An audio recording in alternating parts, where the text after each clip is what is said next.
Good evening, Saturday, March 12th, 2022. Time for episode 31 of The Last Admiral. We'll take up where we left off at the top of page 254. Give these outgoing ships a wide berth, Mr. Wells, O'Brien instructed, and take us in. All hands, prepare to make landfall. Aye, Captain, they replied. Steering well through the congested port, the smell of fish and drying seaweed intermingled with other, more civilized odors, including the burnt toast smell of a bakery, and somewhere nearby, a creamy chowder had to be simmering. They docked alongside of Water Spirit. Furl sails, O'Brien commanded. Secure the bow and stern fasts, and extend the gangplank between ships. Furl sails, echoed Mr. Jackman. Hang the fenders, drop anchors, make fast to the dock, and extend the plank. Ranger Sibylline, O'Brien asked, would you care to go below and inform our guests that we have reached our first destination? Aye, sir, she affirmed. No one is to disembark yet, Corporal, not until we know for sure how we are being received. I understand, sir. I'm going aboard Water Spirit, O'Brien announced. Stephen, the ship is yours. The decks of Water Spirit were busy. Occupied sailors hoisted empty barrels from the lower hold and then deposited them on the docks for fresh water, supplies, and other necessities. Refugees were anxious to know if they could disembark. Ahoy there, Captain Swift Arrow, O'Brien hailed to the tall, distinguished elf who was their captain. Do you have any news? Welcome aboard, Erik, he replied, while extending his hand for a bold, genuine greeting. Prince Ivan has not yet returned from Castle Redpool. And the footnotes are all about nautical terminology. But the initial word is that anyone may enter the city as long as they can afford the entry tariff. And just how much is this entry tariff? 5 gold coins, Valon declared distastefully. That's a hefty sum, O'Brien grumbled. I doubt that half of our passengers could produce that much. Ivan has gone to appeal to Lord Redpool, but I have my doubts. We'll just have to wait and see. At least we are safe, Valon expressed gratefully. For now, and that's something to be thankful for. Of course, O'Brien agreed. I'll inspect our stores and we'll get to work on the supply efforts in the meantime then. Prince Ivan has always purchased fresh food and water stores for the entire fleet. We should start receiving them by mid-afternoon. Excellent, O'Brien replied. I'm anxious to get home. I've got a strange feeling that a bad storm is rolling in. Let's keep that between us, Valon quietly urged. There's enough tension on board already. I'll speak no more of it, O'Brien said grimly. The Silver Gull was soon awash with activity. Time wore on, and some of the refugees were anxious to disembark. The patience and positive attitude of the crew, Prince Ivan's knights, and the rangers helped to calm them, but it would likely not be enough if hours of waiting were to become days. Anxious for the prince's return, O'Brien's eyes frequently turned toward the heart of Itzul and its nearby roads. Don't worry, Sarandru said, fully understanding the king's ruthless reputation. Even Redpool isn't foolish enough to break the alliance. Prince Ivan will do whatever can be done.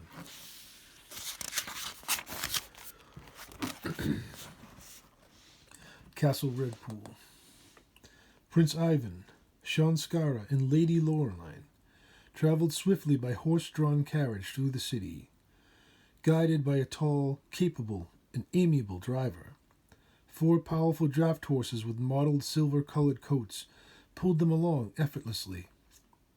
Heading west along the green, shale-cobbled streets, they passed by the estates of rich burghers, freemen, and peasants alike.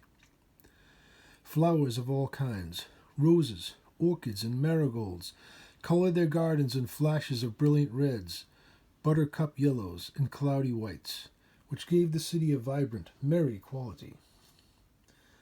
The West Road soon left the clustered buildings of the harbor and then skirted the banks of the Fleet River, a wide tidal flow surrounded by marshlands that emptied into the bay. Vast lush and green farmlands spread out beside the roadway on its north side for several miles. Soon, the landscape began to rise as it grew hillier, and the passengers were quite impressed with the fertility of the lands around them. Driving past a busy grist mill and the wide brook that fed its empowering water wheel, they crossed a stoutly bridge and approached a massive stone outwork that effectively controlled the road. A barbican, it consisted of 2 round towers of 30 feet in height, with a gatehouse in between them, and wooden palisades with entrenched earthworks that protected its flanks. A squad of men-at-arms stood watchfully, but as the gate was now open, they gave no pause to their driver.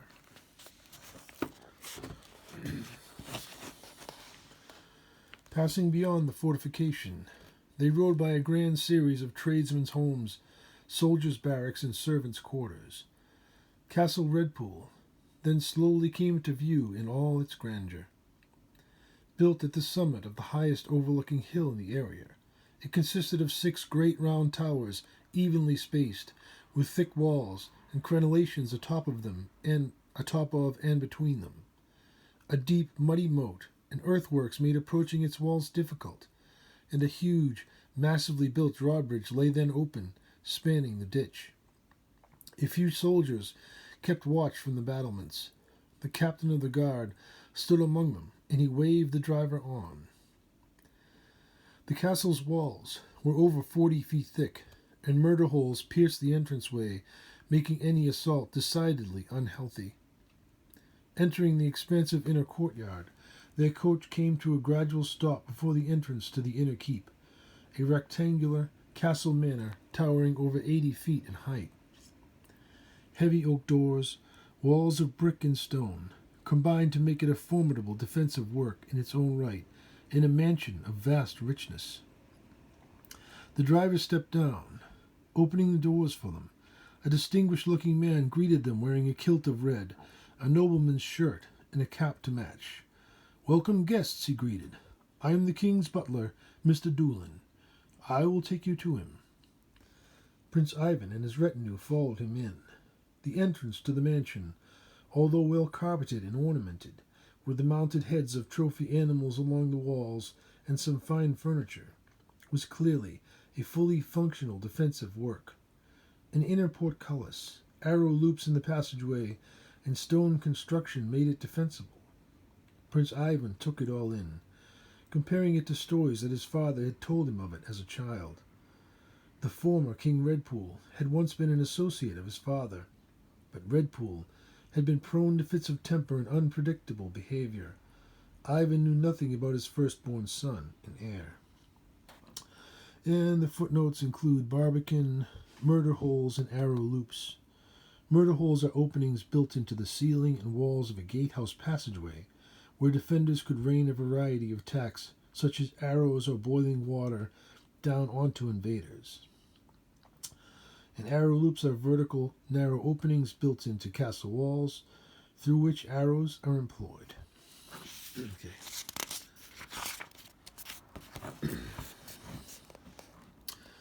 Past the entrance chambers was a large dining hall with a single monstrous table over 30 feet in length and 6 feet in width, surrounded by finely crafted chairs upholstered in red velvet.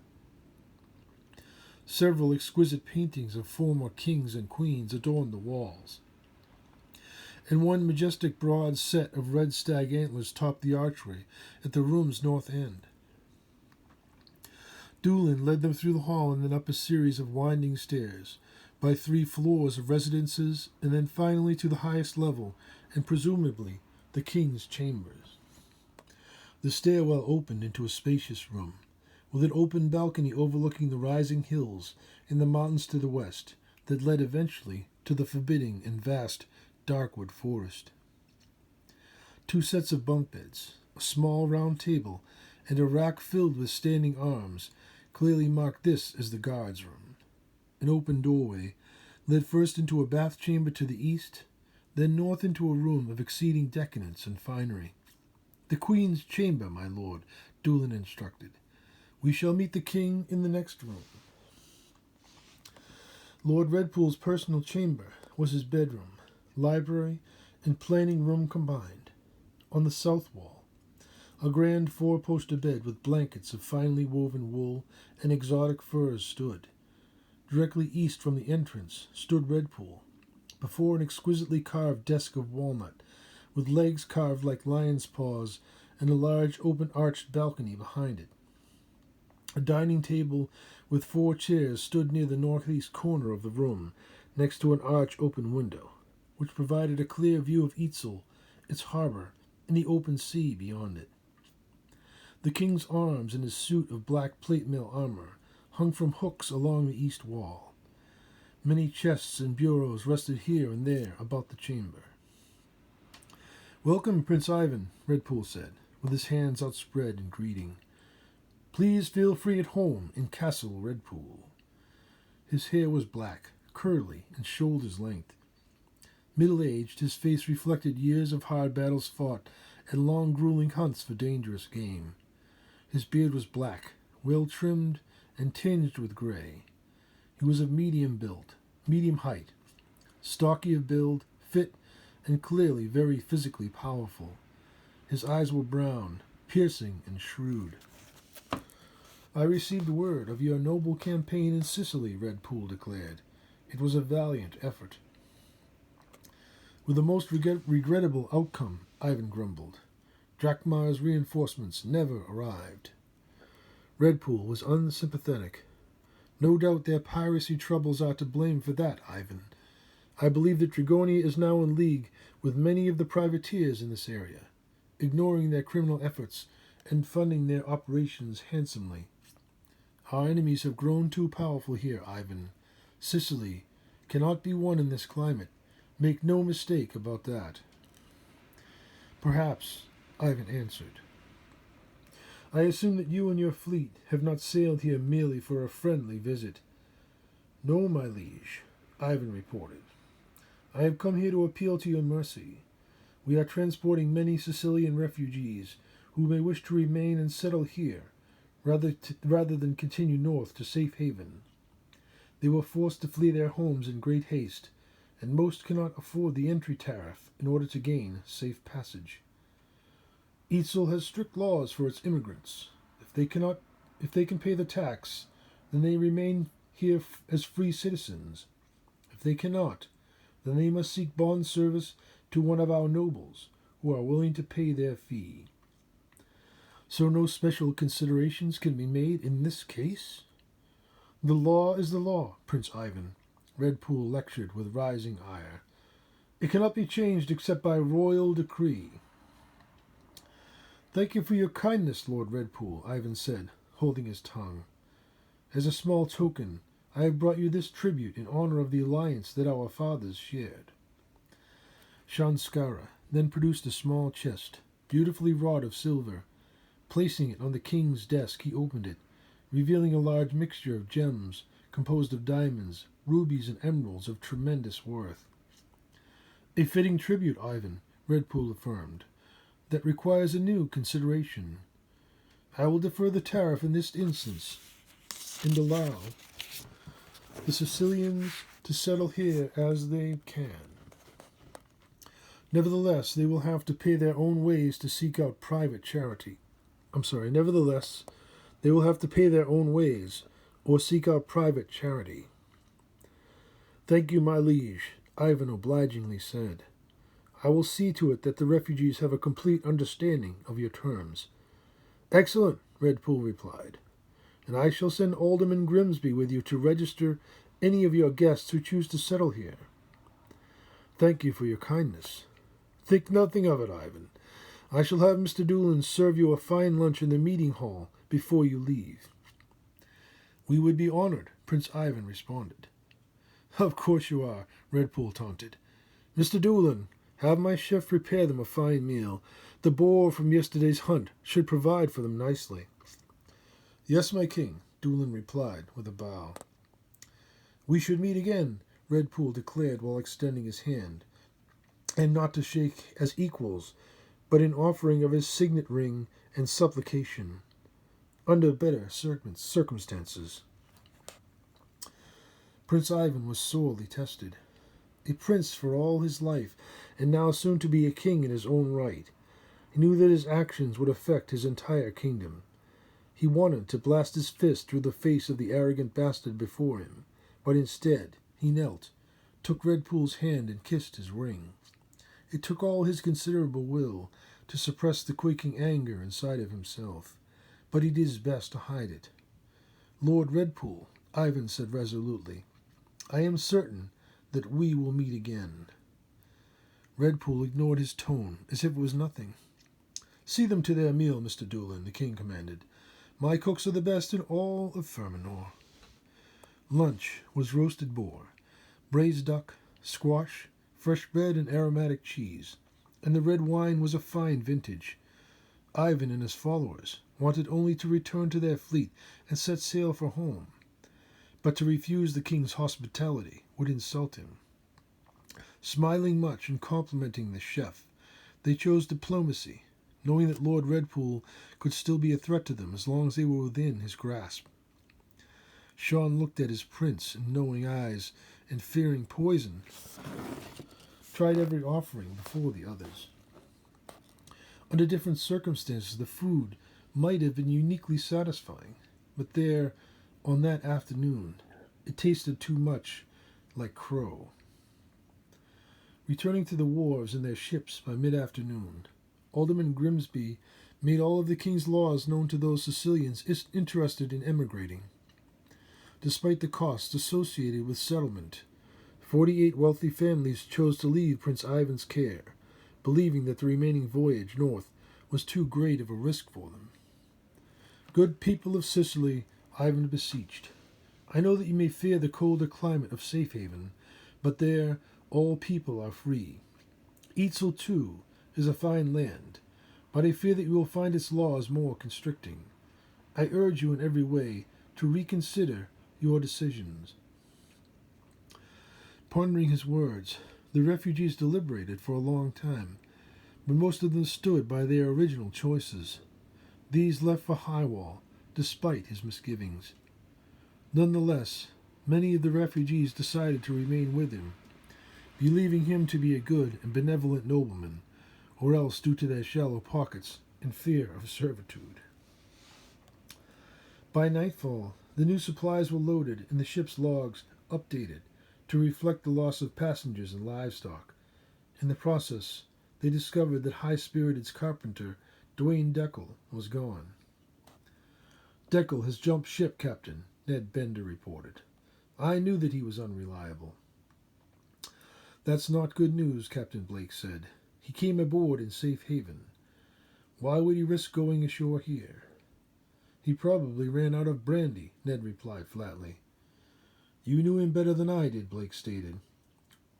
"Report this to Captain Swift-Arrow. Let me know if he wants us to go after him." "Aye, sir," Ned answered. Captain Blake's thoughts were troubled. He feared the worst in so many ways. Ned Bender was well known to all the sailors in Prince Ivan's fleet, and especially so to the crew of Water Spirit, where he had risen from the lowest-ranking sailor to the minor officer's rank of midshipman, before being transferred to fill High Spirited's pressing need. He needed no permission to come aboard, nor escort to seek audience with her captain. "Captain Swift-Arrow," Ned reported, "we've run into a bit of trouble." "What sort of trouble?" Valon asked. "It appears that our carpenter, Dwayne Deckel, has jumped ship. We've looked everywhere for him, but he's nowhere to be found." "Did he leave his trunk aboard?" "He left all of his tools behind. His clothes and his weapons are gone." Valon muttered to himself ponderingly. "What are your thoughts on the matter?" "Sir," Ned replied while considering the matter, "I am not sure, but he was fond of his drink and of women." "Did he give you any cause for suspicion? Did he do anything that you might consider peculiar?" "Come to think of it, he always seemed to be around, like he was eavesdropping or something, but I never thought anything of it." "That is cause for suspicion," Valon agreed. Wait for me in my quarters. I must inform the prince of this. In little time, Valon, Prince Ivan, and Lady Lorelaine had joined him in his cabin. Lorelaine feels that Dekel is a spy, Valon reported. A spy, Ned said, quite astonished. That drunkard? He is a spy of great skill, Lorelaine affirmed. Even now he enters Castle Redpool, no doubt with news for his king. That underhanded little, Ned said before Prince Ivan interrupted him. Regardless of what Dekel may reveal, Prince Ivan deliberated. We have no move to make here. If Redpool plans to betray us, then we would be foolish to remain here any longer. I would still like to know what Dekel's purpose was here, Valon discussed. Does he carry information about us, or about what we have done? Ilmatar has not revealed her mission to me, Lorelaine warned. I only see the pieces of things that she wishes me to see. The answer is simple, Ivan said. Safe Haven is only a small kingdom and little more than an outpost compared to Itzul. Dragonia is the greatest threat and the most pressing danger to us both. No doubt, Dekel's mission was to report the strength of Jinjang Lo's invasion force, and nothing more. But I will not hang our fate on that presumption alone. Prepare the fleet. We sail for home immediately. Modest winds made the sailing easy that evening. Few of the local inhabitants seemed to pay more than a passing heed to them as they set sails and headed for the open sea.